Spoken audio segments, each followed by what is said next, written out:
Matchup: Morocco versus Portugal. Morocco is the big surprise of this World Cup. They represent both Africa and the Muslim world as the last African and Muslim country in the tournament. Morocco's manager, Walid Regragui, deserves praise for his solid tactics. His teams are hard to break down and they try to exploit their technical abilities up front when the opportunity presents itself. Holding midfielder Soufiane Amrabat is perhaps Morocco's best player so far in this tournament. This guy is everywhere all the time to intercept balls.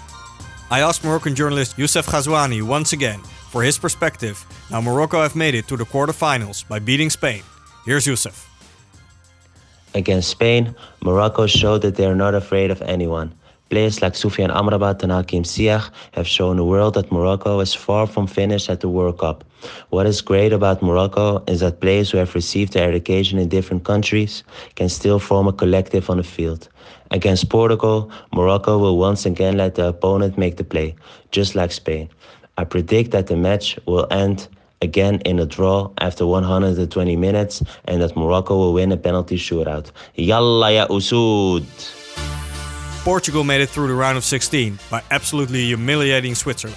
Benfica striker Gonçalo Ramos started instead of Cristiano Ronaldo and proved his worth by scoring 3 goals in an impressive 6-1 win.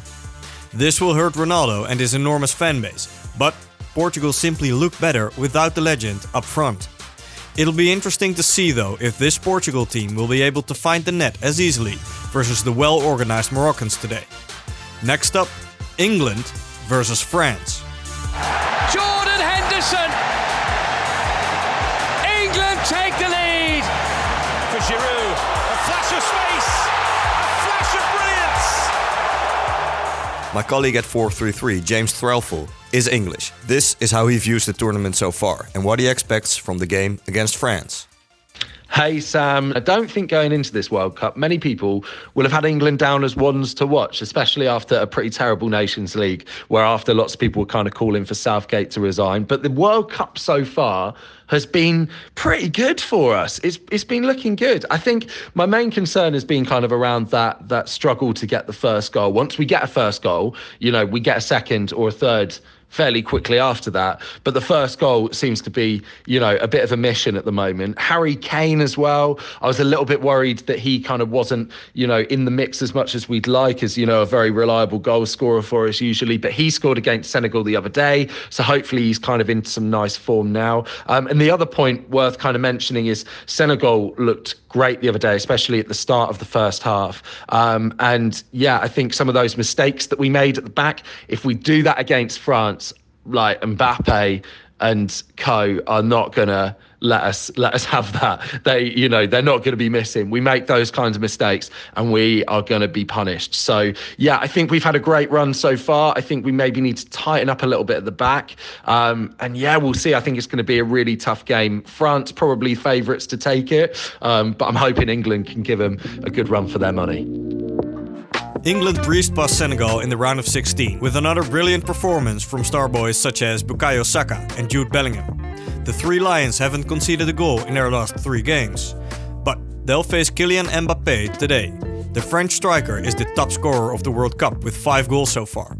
England's Kyle Walker was asked about Kylian Mbappé at a recent press conference. Here's what the defender said. I think he's, one of the best, if not the best in the world at the minute. Do I understand the focus? Of course I do. I play football, so I do understand what I need to do, and that's obviously to stop him. It's probably easier said than done, but I don't underestimate myself. As we've just said there, I've played him before, and I've come against a lot of great players, in my time playing for England and also Man City and the clubs that I played for. So I have to treat it as another game. I have to take obviously extra care and give him the respect he deserves, but not too much respect because he's also playing England, and we can cause them problems. Okay, it's going to be a tough game, but not one player makes a team. I think the game's not England v Mbappe, the game's England v France. As I just said there, we take respect that he's a good player in good form at the minute, but I'm not going to roll out a red carpet for him and tell him to go and score. I'm representing my country at a quarter-final of a World Cup, so it's do or die really. If we lose, we go home, and he's not going to stand in my way, and hopefully winning, a World Cup for my country. The French beat Poland relatively easily in the round of 16, 3-1, to make it here. Olivier Giroud became France's all-time top scorer in that game by netting his 52nd goal for the country, one more than Thierry Henry. Giroud was asked about the upcoming clash against England in a recent press conference. Here's what he said. No overconfidence from us, don't worry. We are confident as a team. We know our qualities, but we still gonna face a stronger English team in quarterfinal, and still have 3 games to win to equalize this record. We don't want to think about that. We know that it would be huge for history to do this amazing thing, but we are just focused on England first, trust me, and then we will see. But yeah, that's it.